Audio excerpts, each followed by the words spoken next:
All right, Megan Burke, welcome to Accessible. Thank you for joining us. Thanks for having me. We're really excited. So, you are one of the most prolific writers in our field right now, and certainly around family support. So given that that's sort of our topic with this series, we really wanted to have a chance to talk with you. But before we get into that, let's talk a little bit about how did you get into the field of developmental disabilities? I think my story is pretty similar to a lot of people. I have a family member with a disability, so I'm the oldest of 5 children, and I'm originally from Chicago. And number 4 in line is my brother Ryan. And so there's quite a big age gap between Ryan and I. But right now he just turned 30 in January, and he works 2 jobs, 5 days a week. He loves Broadway shows. He has 5 nieces and nephews, and he's the godfather to all of them. But he really does not like little kids for the most part. And he also has Down syndrome. And so my research really looks at how families navigate and access services to receive needed supports across the lifespan. And I think why I'm interested in that is when Ryan was 3 and transitioning into the school system from early intervention services, my parents advocated for him to be in a general education classroom. And the school pushed back and wanted him in a segregated classroom just for kids with disabilities. They couldn't come to an agreement, my parents and the school, and my family ended up filing due process against the school, which is very rare in special ed. And so that somebody would utilize that safeguard. My dad, who's not an attorney, or who is an attorney, but he's not a special ed attorney, he learned special ed law to be Ryan's attorney for the case. And my parents ended up prevailing. And then 120 days later, the school district appealed. They would prevail at the next level. Then 120 days later, the school district would appeal. Yeah, and it went all the way up to the 7th Circuit Court of Appeals, which is a level right before the Supreme Court, where my family prevailed and the school district stopped appealing.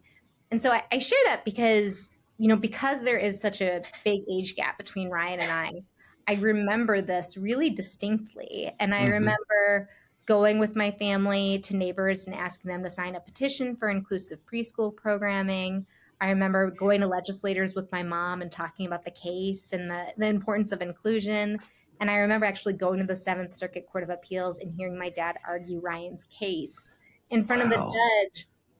I think it had a really strong influence on kind of seeing my family, who has a lot of resources but still struggled to get Ryan the services that he needed. And just kind of inspired me to think about there's got to be a better way to equip families to do this. And that's pretty much what paved the way for my entry into the field and all of my research. So when you went to college, go ahead, Amelia. Well, I was going to say, really interesting. Like, do you guys have a hypothesis or a guess of why the district kept appealing so many times? Was it that they didn't want to set a precedent for other students, do you think? Or? Yeah, I think it's they didn't want to set a precedent, to say that they were going to do inclusive preschool programming. They just felt very strongly that they weren't going to do it and spent like an exorbitant amount of resources on their side. Right. Taking us back to court because really in special ed, filing due process is so rare to begin with, but filing appeals up to that next level is even more rare. I mean, that usually doesn't happen. So it was a really unique circumstance. Wow. Yeah, that's wild. Wait, so when you went to college, did you go to college with a mission of, hey, I'm going to enter into this field to make the world better, or the field better, lives better? Well, I went to college and focused on public policy at the University of Chicago. So I was really interested in policy. And as part of that undergrad program, they made you do an internship at an organization, usually a nonprofit focused on policy. And I was lucky enough to get an internship with the Family Resource Center on Disabilities, which is a parent training and information center in Chicago. And so if you're not familiar, if you're listening to this, PTIs are federally funded centers that are primarily staffed by parents of kids with disabilities. There's at least one PTI in every state in the country. And in Illinois, there are 2 of them, but FRCD is the one I worked at, which serves the Chicagoland area. And so there I got to kind of put in action exactly what saw my parents do, is educate families about their rights, go over IEPs with families, offer information and referral assistance to families. And I did that for 4 years. And then I came to a juncture where I couldn't decide if I wanted to go to law school and be a special ed attorney for families, or go to graduate school and get my PhD and do research. So I actually applied to both law schools and graduate schools, because I really didn't know which direction to take, and then ultimately ended up pursuing my PhD at Vanderbilt in special ed, focusing on kind of family support and family access to services. Wow. Yeah. Have you been in Vanderbilt ever since? No. So I was here as a master's student and a doctoral student up until 2012. And then I had a postdoctoral fellowship that was funded by Neidler at the University of Illinois at Chicago. Okay. Yeah. So I was lucky enough to work with Tamara Heller, Yeah. which was terrific because my PhD is in special education. So I became very familiar with how families navigate special education services. But then, kind of in tandem with my brother aging into adult services, I became very interested in adult service delivery systems. And so got to work with Tamar, the leading expert about adult services, and understanding how families navigate services that are really offered in silos. And then after that, took an assistant professor position at the University of Illinois at Urbana-Champaign in their special ed department. And I was there for around 10 years and just started back at Vanderbilt as a faculty member last fall. Okay. Wow. Yeah. It's a full circle moment. Yeah. How neat for you to be back at sort of your alma mater and continuing your research. And yeah, it's been great. It's been like just a lovely experience. do you still teach courses in special education? Yes. Okay. So I have my special ed teaching licensure. I was a special ed teacher for 2 years in Metro Nashville Public Schools. And so I really like teaching pre-service teachers. I really enjoy kind of getting to work with undergraduate and master's students who are planning to be special ed teachers. So last fall, I taught a class about instructional methods for kids with significant support needs. Wow. How does some of your research on supporting families and especially navigating through special education impact how you prepare future teachers in the classroom for their role in supporting families? Oh gosh, I feel like everything is so integrated, right? And like evolving too. So when I first started teaching, I made a big emphasis on bringing in family members to talk about, their experiences with schools, how they partner with teachers, what they wish they had. And so that way students would hear directly from families with different experience, students across different age levels with different types of support needs. I would tell students, when you leave my class, I don't care if you don't remember me, but I do care that you remember the families who came in here and spoke to you honestly about their experiences. And then over time, I realize it's not just having the families there, but also having the person with the disability there for them to hear from their family member too, right? And so that's been a really big part of my coursework now, is bringing in that lived experience and making sure that students get to hear from students themselves with disabilities and, how they wanted to partner with teachers and instruction, so that it's constantly evolving, but it makes it fun and innovative. I'm sure that's very impactful on the students. We hear that from our Lind students every year. The most impactful part of that whole experience is spending time with families. Yes. And doing the family shadowing. And I think relationships in general really matter, right? And so when I taught in Metro school system in Nashville, I was a preschool teacher. And I keep in touch with a lot of the families of the students that I had. And this was 10 years ago. So we've kept in touch a long time. One of the families in particular, I've kept in touch with her. Her and her son are featured in Exceptional Lives, a book I co-authored with Ann and Rudd Turnbull and Mike Waymeyer and Gary Sjogren. They're featured in there. And now that I'm back in Nashville, they came and spoke to my class. And he's in wonderful school now. And I think it's great because it shows the students how impactful these family professional partnerships can be, that we've stayed in touch all these years and how much respect we have for one another. That they came in and they were guest speakers in this class at Vanderbilt. And I just think it's really powerful. It is. What do you think about, or what are the most, I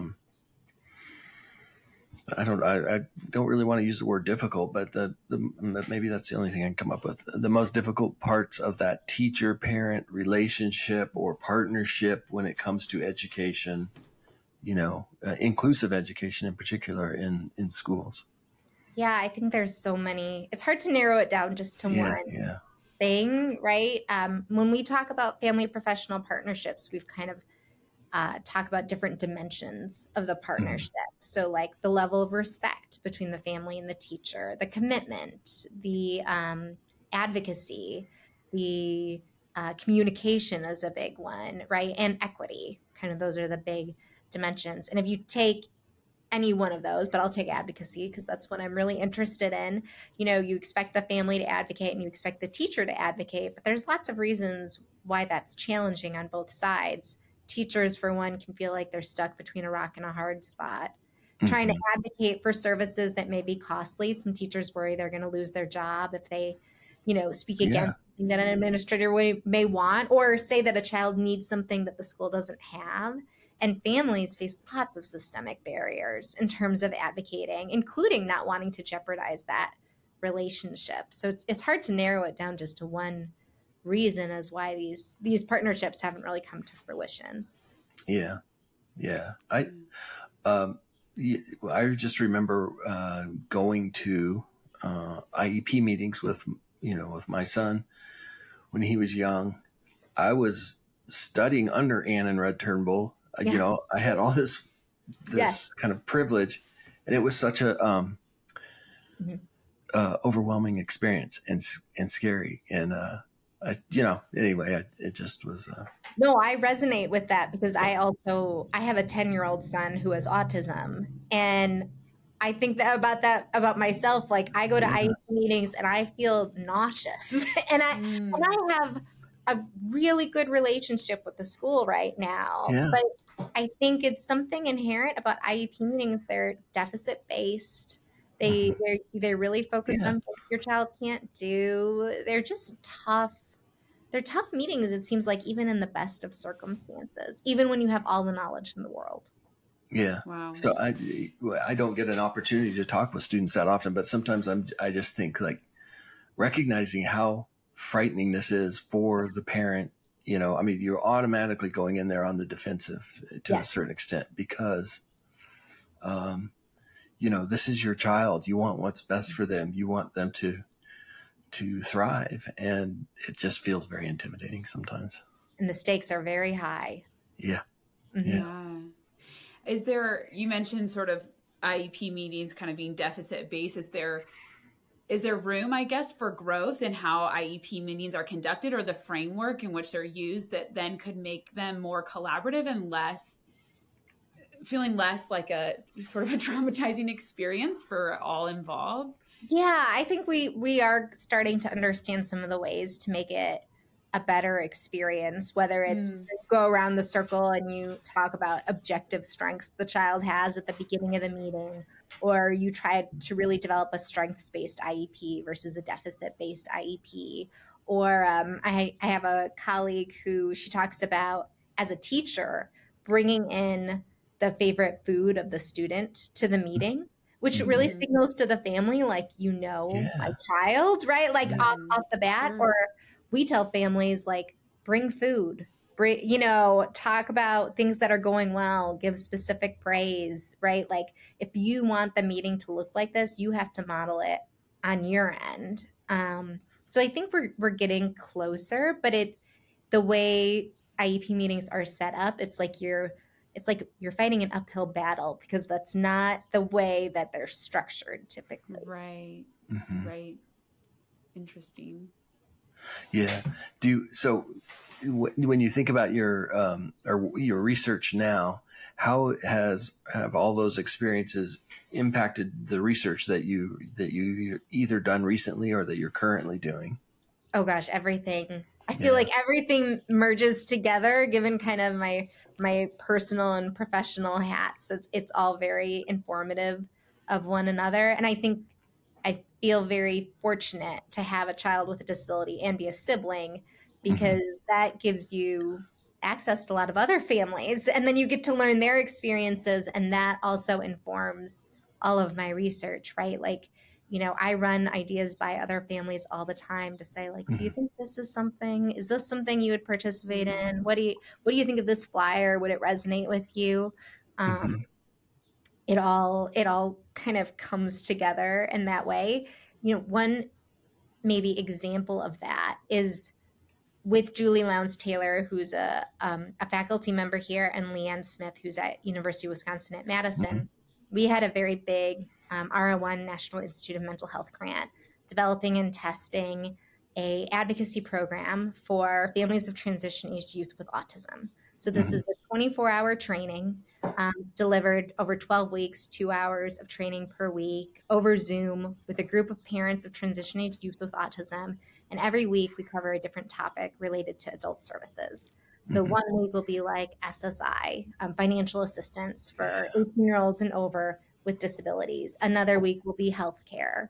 Another week would be assistive technology and housing. Another week will be employment, including vocational rehabilitative services. All of these services that it's hard to find one spot that offers information about them. We have it in this training. And we had in that trial over 186 families of transition-aged youth with autism participate, because they really want this information. I mean, it was a really great, easy recruitment process because families were so eager to get the resources. But in talking to Latino Spanish-speaking families, it became very apparent that they didn't have access to a program like that. Our program was offered in English. Less than 8% of the sample identified as being Latino. And when you talk to Latino families, you hear very unique kind of systemic barriers that they're facing that other families may not face, whether it be related to how citizenship interacts with access to adult services, or just the language component, or the cultural responsiveness, or just cultural values and how they may or may not align with adult services. So in conversations with a lot of Latino families and community agencies, I wrote a grant to NIMH to say, ASSIST is great, this advocacy program is terrific, but we could tailor this and really work with the Latino community to make changes and then test it and see if it works. And so we got a grant to be able to pilot test that, which I'm like really, really, really, really proud of. And so we're in the midst of that. But that was all born out of these conversations and just being a part of the community. Yeah, that is super interesting. Do you, are you going to expand that beyond, I know this is down the field, but do you think you'll expand that to other sort of cultural groups or linguistic groups? I hope so. I think my research is all grounded in community partnerships. And so I think that's really important in one, just making sure research is impactful and you're actually doing things that people care about. But two, I think it really helps in terms of scalability. I don't want to develop something as a researcher that seems to work in a very tightly randomized control trial, and then you give it out to the community and they're like, we can't do this, or there's no natural home for this. And so, in thinking about any work, but including work like adapting the advocacy program for different groups, it really is something for it to be meaningful and to last beyond the scope of a grant. It needs to be in partnership with a community organization that would be partners in that kind of work. It seems that the transition age is a really intense time for families, and there's so much going on. And so from your perspective and some of this work that you've done, is who really initiates or should initiate those conversations with families about transition? And because I'm thinking, like, if a school district or a teacher is not starting to talk to parents about some of the adult service systems and what they can and should try to access, who facilitates those things or starts the conversation? It usually is a special ed teacher who starts the conversation in some way, shape, or form, because transition planning is part of the Individuals with Disabilities Education Act. So whether that's at 16 when you have and implement the transition plan and you start talking about those other members, or at 18 if you're talking about guardianship and decision making. It's in some capacity, I feel like usually special educators are bringing it up, but Right. how they're bringing it up, in what capacity they're bringing it up, how much do they know about services. I'll give you an example. In Illinois, I was looking at a transition plan of a family I was working with, and the plan said, the plan for them after they finish high school is to get on the Medicaid waiver, the home and community-based services waiver. That's the plan. And it's just one sentence. That's it. That's it. And I understand, the special educator who wrote it probably thought this person needs the waiver. That's what that's what they would need to get supports in adulthood. Like, it's well-intentioned, right? But in Illinois at the time, there were 20,000 people waiting for those waiver services, right? Like, it wasn't like, that can't be the whole transition plan. It's one piece of it, but it can't be the entire, formal services can't be the entire story. Okay. So what would be a good indicator? Like, what would you tell families is a good indicator of like whether that transition plan is robust or like going to be helpful? What could they look for to be like, to kind of help push the envelope? Like, no, we need to talk about other things.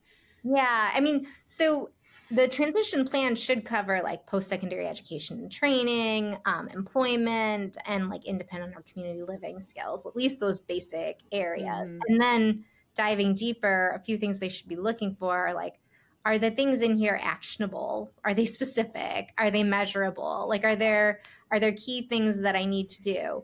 And then with that, is there more than one thing? Like, there should be multiple strategies, right, in place, because you're talking about transitioning into adulthood. It's not just sign up for the waiver and you're good to go. And I think related to that, this is where Shelley Reynolds' work comes in, and all the Charting the Life course. Like, we can't just be talking about formal services. Right. It's just not the whole story for any person, right? So we really need to be thinking kind of collectively about the person with a disability and including them in all the decision making about what goes into the plan. Because if it's all formal services, like, that's not right. That's a red flag. Right. Yeah, not a great life. That's really helpful.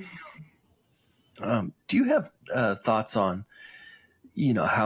how to address the topic of guardianship as young people are transitioning into adulthood? And I mean, that's a big issue in Missouri. We're one of the leaders, and maybe the leader in terms of the number of people with developmental disabilities who have guardians. So how do you address that, or how do you suggest people address that through transition process? Yeah, I know Carrie Sjogren has done such great work in thinking about supported decision-making and alternative guardianship, especially with her testimony on the Hill. That's not compared to her, not my area of expertise. Sure. I would tell people to go to her, look at her research. In Illinois, guardianship's an option. In Tennessee, it's not an option. So it's really interesting. Yeah, guardianship is not an option in Tennessee. Conservatorship is, but guardianship is not. So it's really interesting how different places, what they have available and how they define it. I think the first step with all of this is just like educating yourself about what the options are and what do they mean and what are the trade-offs with the options, so I think, all of my work, I think, really comes back to like education and empowerment. So that people understand the decisions they can make and then feel empowered to make the right decision. Yeah, that's really interesting how each state differs. Each state is so different. And it's really interesting in the context of like my work, which really interacts a lot with policies and service delivery systems, right? And especially in adult services, states look wildly different from other states, and in very like nuanced ways too, right? And like not always in super predictable ways either. So like knowledge of the context that you're working within really matters. Right. Yeah. I'm going to just some of the things that you've said have kind of made my mind jump to another topic. So I'm going to just shift a little bit. And Because this is for Lind students primarily, and we do this in partnership with our Lind program. You've mentioned people throughout sort of our AUCD network who you're working with. I don't want to like name drop, but like, no, I think it's important to like pay reference to people who have mentored me. Absolutely.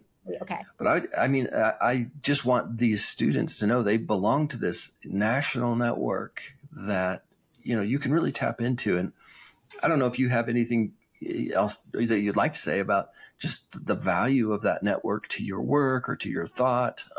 Oh yeah, there's just tremendous value to the network, and also circles back to relationships too, right? Like we're all working so hard to improve things for people with disabilities and their families and professionals.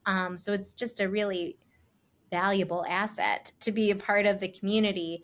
And I think in my work, but maybe in everybody's work, like you can't be an expert on everything, right? And so when you ask the question about guardianship, it's like, well, Carrie's clearly an expert on guardianship. Like there's nothing, I feel no shame in talking about colleagues' work who I think is like really paving the way and saying like how I don't need to be an expert in that, but I do need to read her stuff and be aware of it and to, reference that. Like this is a collective effort. We're so much stronger together than apart. So I think everybody should feel comfortable reaching out to people that you like their work, or you're interested in working with them, or you just want to hear about what they're doing, because people in our field, in our network, they love to share. I think people love to talk about their work, right? So I think that's one of the huge perks about being in Len, any kind of trainee. Len, you said whatever. People love to give mentoring. Yeah. It's just been so valuable to me in my career, this network, and I just really appreciate it. So, so when you think about sort of where your research is going or where the field is going, what are some of your thoughts or things that you would like to do? Yeah, so I will say something that I've done over the past couple of years that I'm really proud of is we have lots of kind of big funded research projects going. And so I feel very fortunate to have kind of put together a very diverse team of people who work with me, whether they're postdocs or staff or students at undergrad, master's, and doctoral levels. I really feel like by having a team that's multicultural, by having a team with people who are family members of people with disabilities, and having a team of people with disabilities themselves, it's made our research so much stronger than it could ever have been if I was just trying to do this by my lonesome.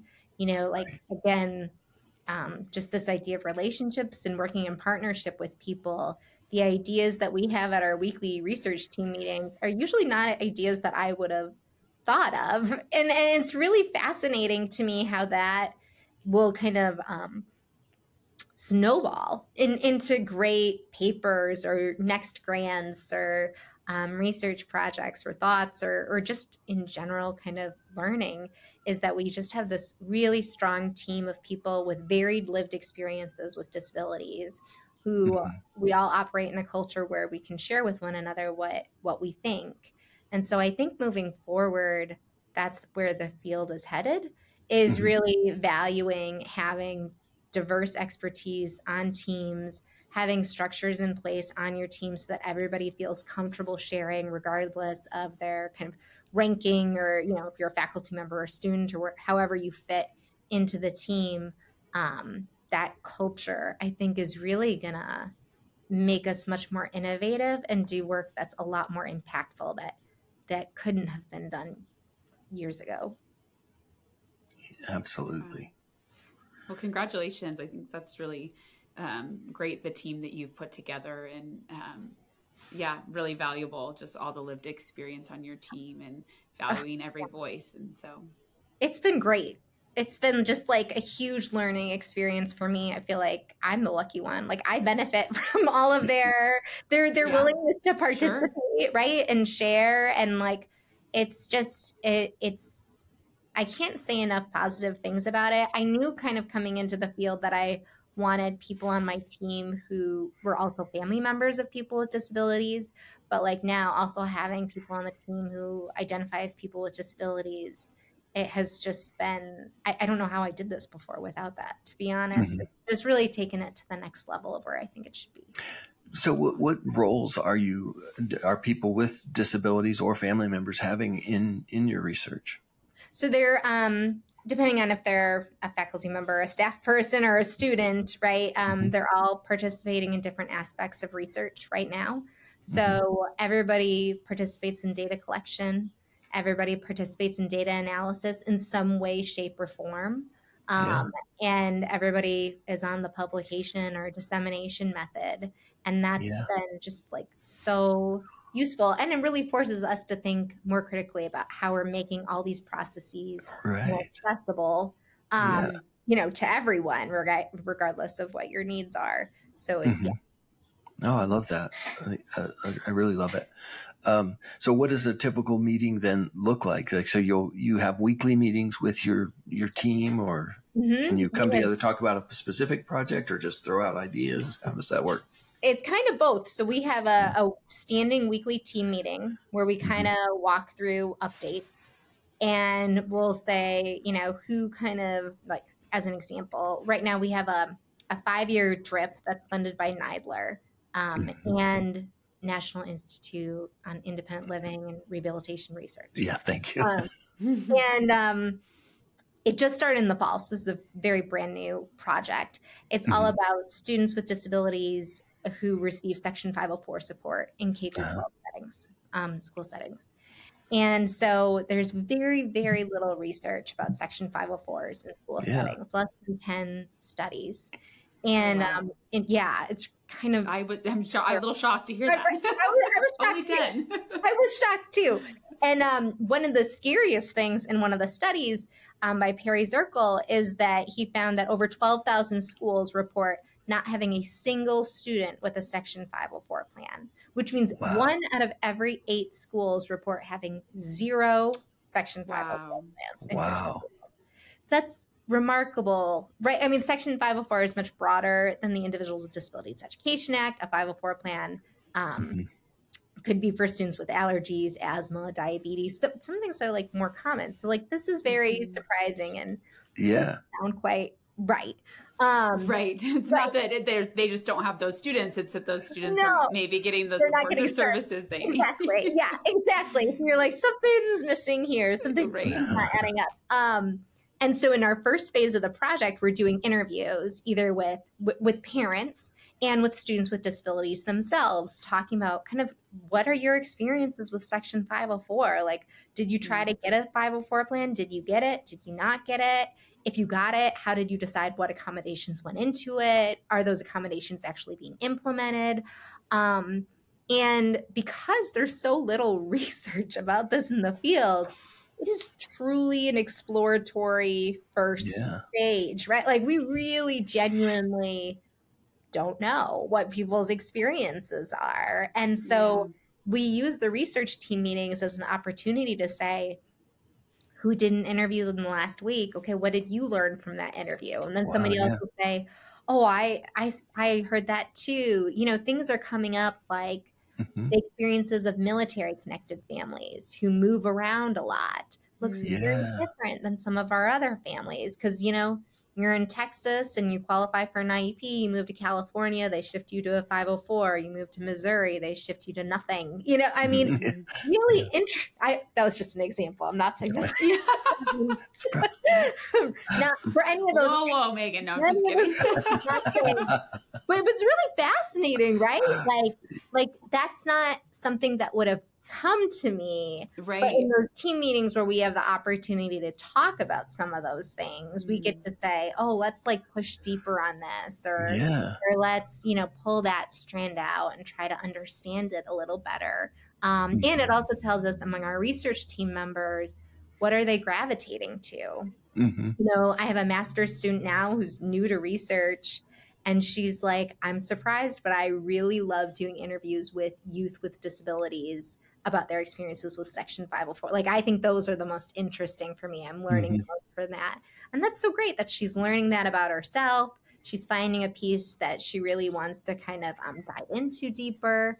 And so it's just led to really great conversations about, you know, how can we do this better? What are we learning? How can, you know, what does this mean for next steps in the research? How can we disseminate it? And the dissemination piece has been great too, because we have all different generations on our team. And so we're talking about not just disseminating research findings in peer-reviewed publications or conferences, but really in social media. How do we get this back out to families and to youth and to school practitioners? And I wouldn't say I'm an expert in social media, but my undergrads are, right? And so it's been so great to leverage every person's expertise in different ways that, again, I would not have been able to do on my own. Oh, that sounds like such a rich environment, and could lead, would probably, I'm sure does lead to richer interpretations of the data or analysis of the data. Yes, definitely. It's just, I can't, it's my favorite part of the week when we get to our team meetings to talk about kind of all the different directions that we can go in, and to hear how somebody interprets something differently than I may have interpreted it. Yeah. Oh, that's great. I love that. It's so, you know, tough. You come to the work from one experience and one perspective. And often, often still after being in this field for 10, 11 years, when I share a perspective, I want everyone to be aware that's like, I don't know, you know, like there's a lot of still thinking like I'm just one person and with one perspective and one interpretation of this. Right. And so just to be surrounded by people from a variety of backgrounds and lived experiences to all get that feedback, I think is so great and so needed in this field. So I love that model you guys are creating. Thanks. So far, so good. Yeah. And then I'm like really interested in the 504 research. So like, we'll have to have you back in another season because we're going to want to talk about that study and how that will move the field and move districts and schools to recognize the importance of those plans. And wow. Yeah. And that project is also, it's a big partnership with the Council of Parent Attorneys and Advocates, which is the national special education legal advocacy agency. But then we also have smaller partnerships with 18 kind of national, state, and local disability agencies across the country to help with recruitment, to make sure that we're hearing stories from people with different experiences and different languages in different parts of the country with students with different types of support needs. So it's really been a community-based effort. That's great. Well, Meghan, if anyone wants to learn more about all this research that you've been talking about or about your program or you, where are some places they can find that? They're always welcome to email me. I think my email is megan.burke@vanderbilt.edu. Or, you know, my information is on the Vanderbilt University webpage, as well as the Vanderbilt Kennedy Center on the USED webpage as well. So you can reach out to me either way. Yeah. And so thank you so much for joining us and sharing some of that with us. We really appreciate it. No problem. Thanks for having me. Yeah, it was such a great conversation. Thanks, Meghan.